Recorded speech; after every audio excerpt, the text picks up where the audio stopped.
right, so yeah, Carol, just to start off, can you tell me about when the underwater cameras started being used and how that was enforced, just in terms of how it was communicated to referees? And more importantly, to federations and coaches. Okay. The first time that we officially were able to use the underwater cameras to both make and confirm calls was the Olympics in Tokyo.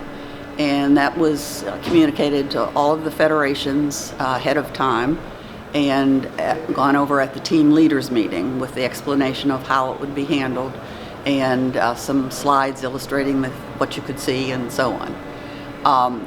Worked very well in Tokyo, and we had very positive responses to it. Now, this competition is the second time, and again, it was explained at the team leader meeting how it would be used, and there were slides again showing some underwater pictures so people could get a feel for it. And the procedures are that we have technical swimming committee referees stationed in the underwater video room, and we handle it the same way that we do calls from the deck. If a call is made from the deck, it's reviewed by the underwater video and either confirmed or overturned, and that's communicated to the deck referee. In the case of calls made with the underwater video, a call is made in the accurate time. It does not get slowed down or reviewed. A call is made, and then a second TSC referee comes in to review that call, just as someone would have reviewed a deck call. Mm-hmm. And after this review, then that's communicated to the deck referee for acceptance.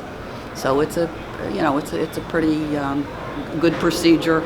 If anything, it benefits the athlete by giving them a double review. There's no disqualification that hasn't been reviewed at least twice. So it's whether from the deck or the video. So it's, in my opinion, a very positive thing. And I've had very positive reactions to it from coaches, and actually had email from 2 athletes after the Tokyo Olympics saying thanks for getting it in there. Ask about the number of calls here. Yeah, several reasons why there'd be more calls. Number one, the distance is 25 meters rather than 50. So you've got twice as many turns that you're looking at. And the vast number of calls the first day were for a downward dolphin or butterfly kick prior to the touch at the finish.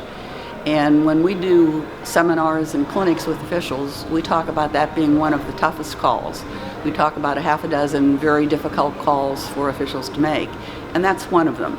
Because if you're concentrating on watching the hands touch the wall, it's hard to see the rest of the body and that kick. And it's an obvious advantage to that kick that gives you a little more force into the wall. So again, in fairness to everyone, the swimmers who are going by the rules are benefited by those who, either because of sloppiness, bad habits in practice, whatever, have slipped into the habit of doing some of those things. So that was, the most call made. Mm-hmm. So in terms of, watching the hands versus the feet, is it just up to the official at the end of the pool to get both? Yeah, the official at the end of the pool is trying to get both.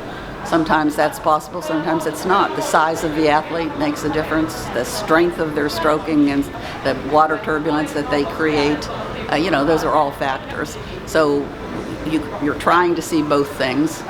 Sometimes you might see something with the feet and miss that two-hand touch, So you're watching both.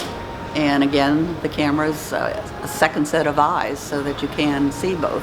Mm-hmm. Did you hear from any athlete or coach pushback specifically after yesterday with so many DQs?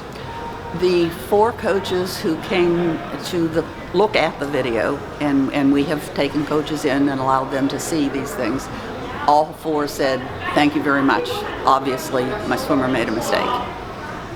So it's we've worked with the underwater on behalf of FINA for a long time in the United States, and my experience has been that the coaches that I've called in to show them things that their athletes have done, in some cases we've even given them a stick with certain things, have been very grateful because, again, an athlete can be making a mistake throughout their practice, and the coach is watching lots of swimmers, doesn't necessarily see that. And so, again, it benefits both the coach and the athlete to know, okay, here's a mistake I'm making, and I can correct it. Mm-hmm. Do you get any sense that coming from the Olympics to here, the officials got a better sense of it, especially because Tokyo was the first time that those rules had been, that the underwater cameras had been used? I don't think there's any difference. You've got a different set of deck officials. The underwater camera people are technical swimming committee people, and so this is their second experience with it. And no, I don't think it's anything different here. You also have to remember you've got some different athletes here. In many cases, you've got federations that would have had individual athletes at the Olympic Games that fall under the universality rule as opposed to qualifying for those events. And so to a certain extent there's a little bit of difference in the quality of the athletes who are here.